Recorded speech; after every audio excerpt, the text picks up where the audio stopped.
Our next speaker is Mario Figueiredo on the use of alternating direction optimization in imaging inverse problems. So hello everybody. I'd like to start by thanking the organizers for the invitation. The second time I'm at this, well, the second edition of this workshop. The first one was great. I hope this second one is going to be great too. So this is joint work with my colleague José Biocartier and my student Mani Afonso and a few other people, but not in so much amount.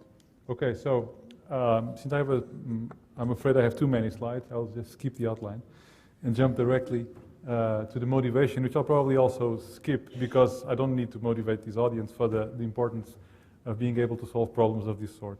So lots of imaging inverse problems and also machine learning problems are addressed by solving problems of this form, where you have a sum of two terms. One is goes by many different names depending on who you ask, and the other one also goes by many different names depending on who you ask, but essentially one is smooth and convex. The other is convex but usually non-smooth, non-differentiable. There are many problems in signal image processing that are formulated in this way: reconstruction, restoration, compressive imaging, and also lots of machine learning problems that are written in this way. I'd like to start by pointing out a very fundamental dichotomy in these types of formulations, which is the one between analysis and synthesis formulations. So I will write this f function in this as a composition of this L function and a linear operation A.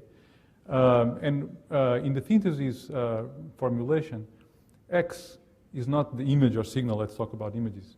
It's not the image itself, but the representation coefficients on some basis or some frame. And then A is the product of the synthesis operator with this actual observation operator, which I'll usually call B. And in the interest of convenience, I will assume that this W is a Parseval frame so that it satisfies that condition.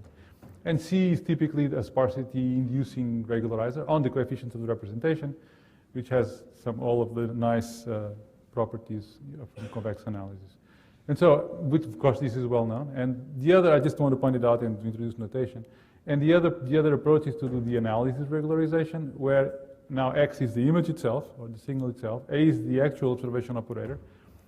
And what you do to regularize is apply some operator on the image, and regularize and compute some norm of that function.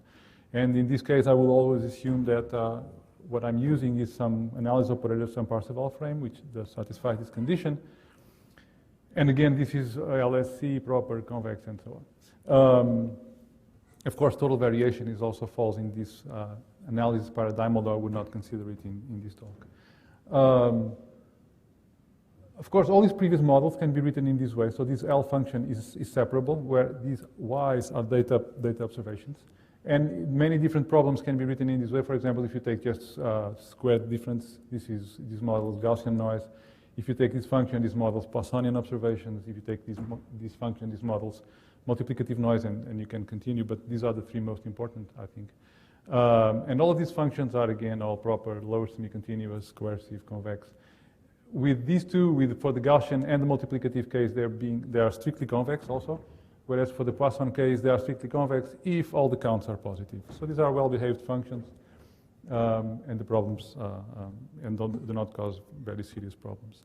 Okay, one important ingredient in almost all of the methods, and that Rick also mentioned in the previous talk, is the Moreau proximity operator, which I guess most of you are very familiar with, which I'll use the notation prox for which, and of course the classical case, the best known case is the soft threshold, which corresponds to the one norm.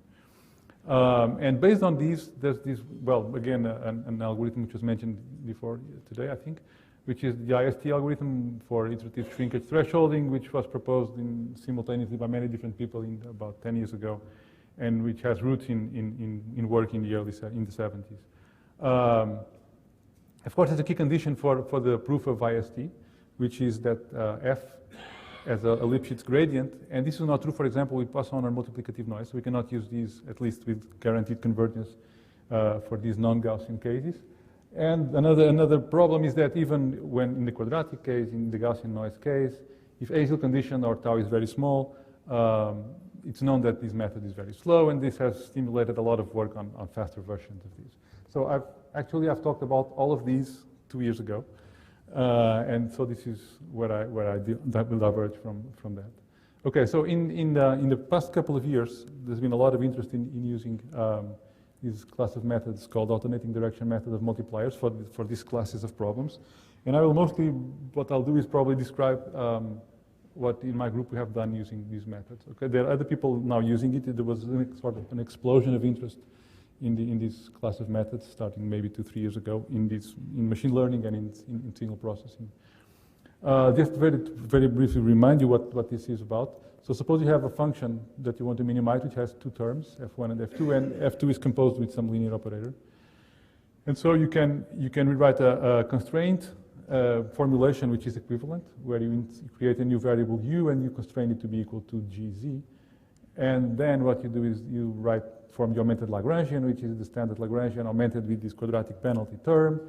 And this leads, if you solve alternatingly with respect to z and u and do the Lagrange multipliers, this is called the augmented Lagrangian method or method of multipliers proposed in the 60s. And this actually can be rewritten in this other way just by lumping together a couple of these quadratic terms with this linear term here. This is an equivalent form, which is called a scaled form, where the scaled version of the Lagrange multipliers. And you get ADMM when instead of solving these, which is usually difficult because the z and u are not separable, you alternate between solving with respect to z and with respect to u, what we can call a nonlinear block Gauss-Seidel technique. So what you get is this algorithm, which is called ADMM, alternating direction method of multipliers, which was proposed in the 70s. And like I said, which alternates between solving with respect to z and u, with, of course, the other one fixed, and then updating the scaled Lagrange multipliers. This can be, well, this is one possible way to see it. There are other ways to see it. For example, it's closely related to split-Bregman methods.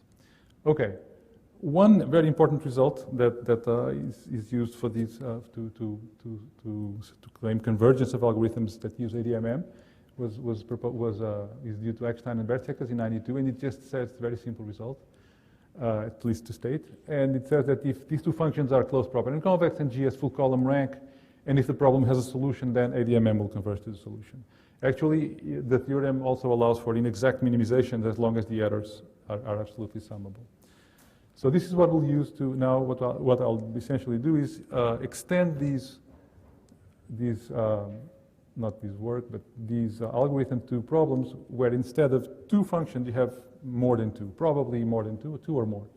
So suppose that instead of the sum of two functions, you're interested in solving this problem, where you have a sum of j functions, each one of them possibly composed with an arbitrary matrix. All these functions, I will assume, are proper, closed, and convex.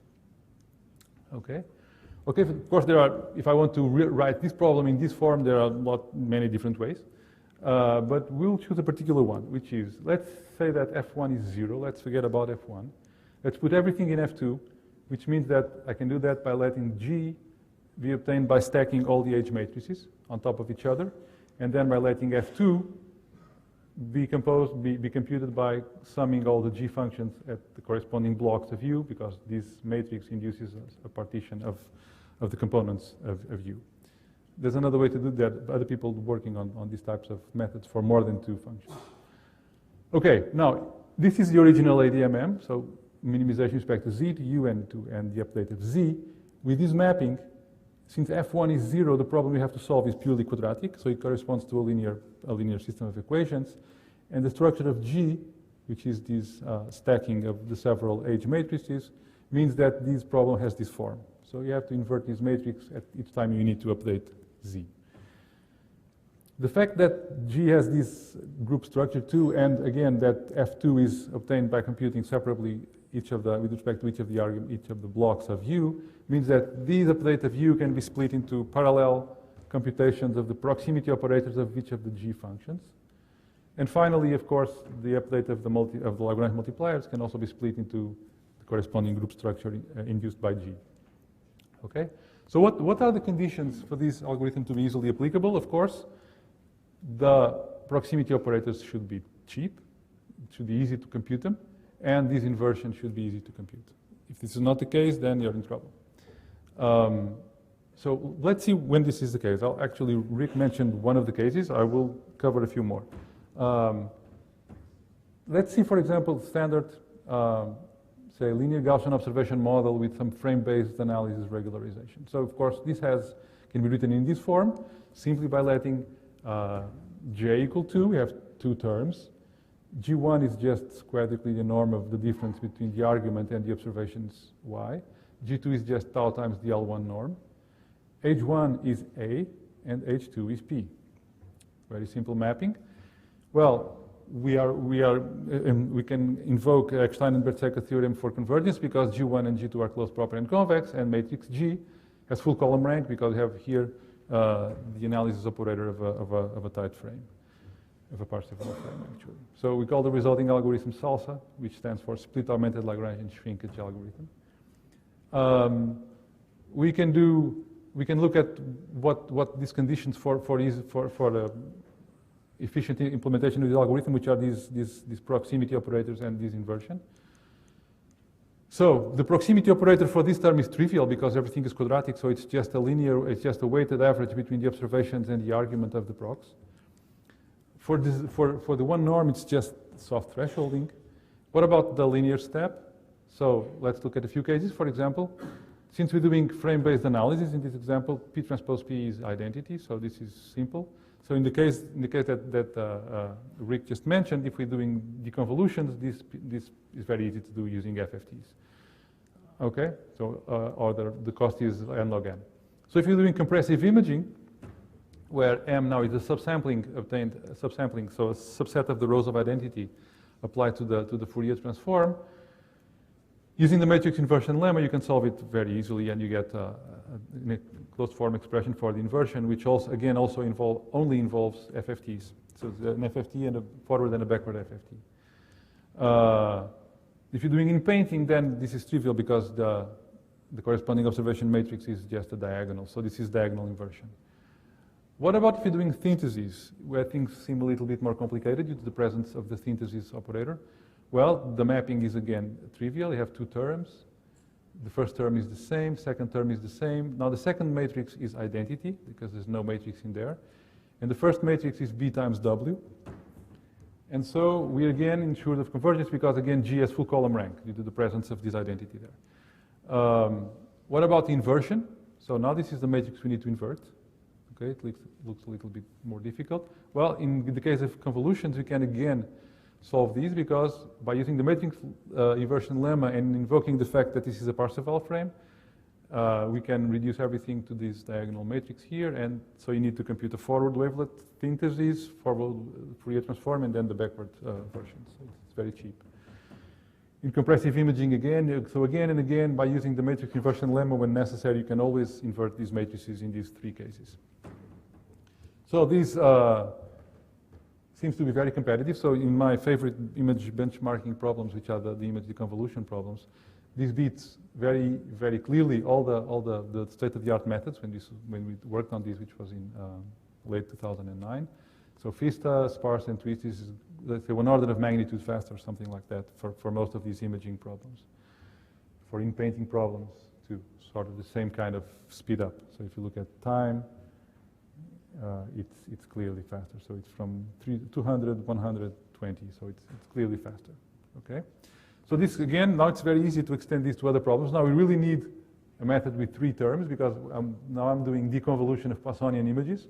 So what we have here now is the Poisson log likelihood, which I've written a few slides ago. If I'm doing analysis regularization, I have this P times X 1 norm with the analysis operator of some Parseval frame, and I have an extra term which enforces positivity of the estimates because this is the case for Poisson data. We need that. And so now we have 3 terms. The first function is simply the Poisson log likelihood. The second function is the 1 norm. The third function is the indicator of the first orthant. Again, everything is closed, proper, and convex. These again, of course, has full column rank. And so inversion, the convergence is guaranteed. And the required inversions, again, have the same properties. So we can P transpose P's identity, so this is very easy. Again, this is all easy, again, in deconvolution problems, in painting, tomography. For all of these problems, this can be solved efficiently using Fourier transforms. The proximity operators that are required are, of course, for the Poisson log likelihood, for the 1 norm, which is soft, and for the indicator of the first orthant. Of course, the indicator of the first orthant, the proximity operator is just a projection on the first orthant, which is trivial. For the Poisson log likelihood, the Moreau proximity operator has a closed form, which is known. You can actually compute it very easily, just a solution of a second-degree equation. And of course, I already told about this. So this is extremely competitive with all the best algorithms out there for Poisson deconvolution. So I mean the specific case of deconvolution. I won't go into details, but essentially we have, except for a few cases, we have similar performance in terms of mean absolute error and considerably faster execution time. Now I could go on and talk about multiplicative noise, but I will not.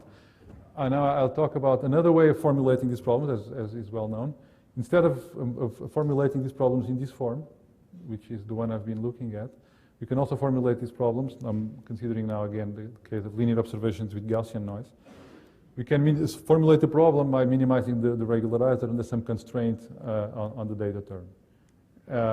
And again, here we can consider analysis or synthesis formulations depending on what you do for C and what you do for A. So really, it's flexible. So the way to use everything we've been looking at up to now is just to rewrite the problem again as an unconstrained problem with the help of an indicator function. And so this is just the indicator function of an epsilon radius ball centered around the observed vector y. And you let this matrix A in there. This is important because we will need to compute projections, and computing projections on a ball is very easy, but computing projections on an ellipsoid would be more difficult. So again, this has the same form with two components. The first one is simply the regularizer, whatever it is, with identity for H1, and H2 is just matrix A, with G2, the second function, being the indicator of the epsilon radius ball around Y. So everything is very easy. So the matrix G has full column rank, obviously, and the projections that we need to compute are trivial. Projection on a ball centered anywhere is a trivial operation. And again, we can use all the same tricks when it comes to inverting this matrix. So we can use these in deconvolution, MRI imaging, so partial Fourier observations, tomography, and in painting. For all these problems, these matrices can be easily inverted. Again, we compare these with the state-of-the-art methods that existed in a couple of years, 2 years ago, and still are now, which is Nesta and SPGL1. And by looking at the numbers, we see that we get a very reasonable speed up, say 5 to 10 times faster than the state-of-the-art at the time for frame synthesis, for frame analysis, and also with TV regularization. Okay, let's extend these to other problems. And a problem that's been causing a lot of interest recently is so-called group regularization, and I will consider overlapping group regularization. So I will not put any constraints on the structure of the group. So what I mean by this, suppose we're trying to solve this linear inverse problem with Gaussian noise, and our regularizer, I won't spend any time explaining why these regularizers are interesting. For me, they're just, let's assume that for some reason they're good. And the regularizer looks like this. It's a linear combination of regularizers, each one of them looking only at a subset of the components of X. So G sub I means a group. It's a group of the components, and G sub I is a subset of the components of X. And these groups may overlap. Okay. Well, if the groups have a hierarchical structure, and if all these phi's are either L1, L2, or L infinity norm, then the proximity operator of this sum can be computed efficiently. Otherwise, it's not easy. For arbitrary groups, so not necessarily hierarchical, but with all these regularizers being the 2 norm of the group, then there's a very recent algorithm that's called fast overlapping group LASA, which uses Nesterov acceleration, which works well. In our case, we can address these for any group structure and for any regularizers as long as we have the procs efficiently computed for each of them. And if a certain matrix inversion can be efficiently handled, which is the same as we've seen before.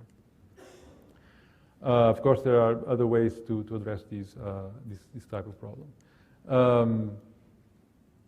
So how do we map this problem into this form, which is our template? So again, we have J equals K plus 1, so we have K terms here, 1 more in here. Of course, G1 is just this quadratic difference. G sub j is each of these functions for j from 2 to k plus 1. H1 is this matrix here, A, and Hj, so the matrix which is associated with each of these regularizers, is simply a diagonal that has ones or zeros, indicating if that element belongs or not to that specific group. Okay? Just a very toy example. So this is a very, very recent work that it's still ongoing work.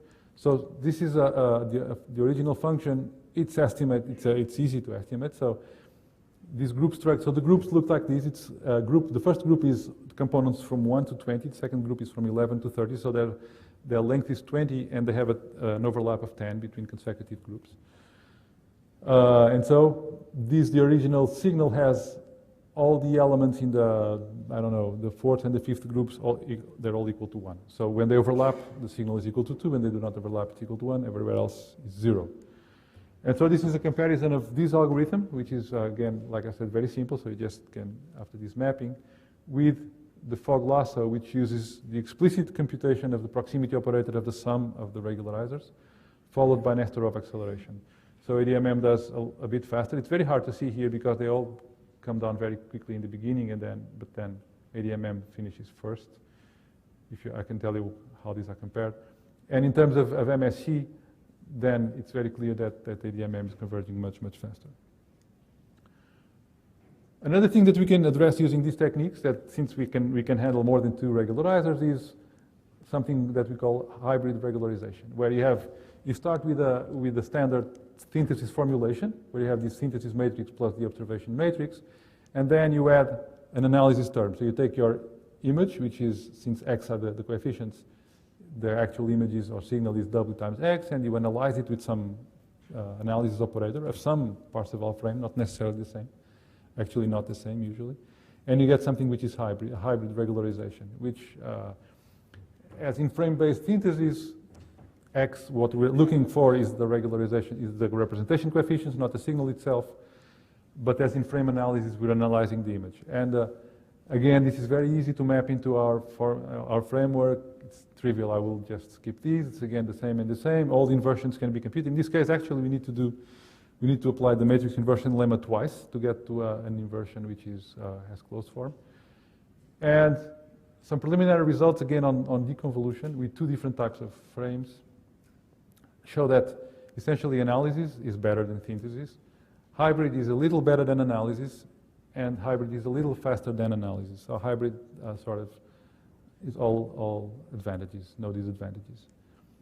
And finally, I will just very briefly touch on another application of this, where this can be very easily applied, which is hyperspectral imaging. So in hyperspectral imaging, as probably most of you will know, we have each pixel is not a value or 3 values like in RGB images, but a full spectrum, typically 200 or 300 bands. And these are usually used to estimate what is the composition of, if you're looking at remote sensing images, what materials are present in one of the resolution cells of the satellite. And we've been working, and other people have been working on this problem where so this can be written in this form, so X is the relative abundance of each material at a given pixel. So this is a problem we need to solve for each pixel of the image. So X is the relative abundance of each material in a given pixel, let's call it that. A is a library of spectra. So you have a library of spectra where you know the spectra for several hundreds or thousands of materials. And since these mean relative abundance, you need to impose that each x, this x has to belong to the canonical simplex, because the relative abundances have to be non-negative and they have to sum to 1. So again, this is something that looks familiar. We have something like this. It looks, again, like this. It can be easily mapped into the template. We have 3 components. The first one is, again, just square Euclidean norm of the difference. G2 and G3, this is the indicator of the first orthant. This is the indicator of 1, because its argument is a scalar. It's just a real number. These 3 matrices look like this. It's very easy. So this is A, this is identity, this is 1 transpose. And proximity operators are trivial, and the inversion that we need to compute looks like these. Okay? Now, this cannot be solved easily, but it can be solved numerically. because this is not a very big matrix. So in a typical example, this would be something like 200 to 300 rows by 500 to 1,000 columns. You can solve it once and store it. This is one of the advantages of using this formulation with f1 equals 0, is that this matrix is always the same along the algorithm. So since we're usually interested in solving this for, say, 1 million pixels in an image, and the library is always the same, you can pre-compute this inversion, store it, and then use the algorithm to do the inversion at each pixel in parallel. Okay, so to conclude, I'm sorry if I went a little bit overboard. So I've shown that ADM is a very flexible and efficient tool for a variety of optimization problems in many imaging and signal processing, if a certain matrix can be cheaply inverted. And so this is sort of where we depart from a lot of work in this area, which is we are interested in inverting this matrix because this is the secret behind the speed of this. So if you look at the matrix that you're inverting, it's essentially a regularized Hessian. It's a regularized version of the Hessian of the smooth part of the objective function. And this is why these methods are so fast. So instead of running away from inverting the matrix, we actually look for a way in which we can write a problem so that we can actually invert this matrix in each iteration. Ongoing work. So what to do if we cannot invert this matrix? Well, we've been using stuff like warm-started LBFGS. It works reasonably well. Of course, in that case, you can use other methods which do not use this matrix inversion. We're starting to work on hyperspectral imaging, but now by imposing also spatial regularization, which makes the problem a lot more complicated. Very recently, we applied these for map inference in graphical models by combining this technique with dual decomposition. We have an ICML paper a couple of weeks ago, and also logistic regression. Okay, thank you.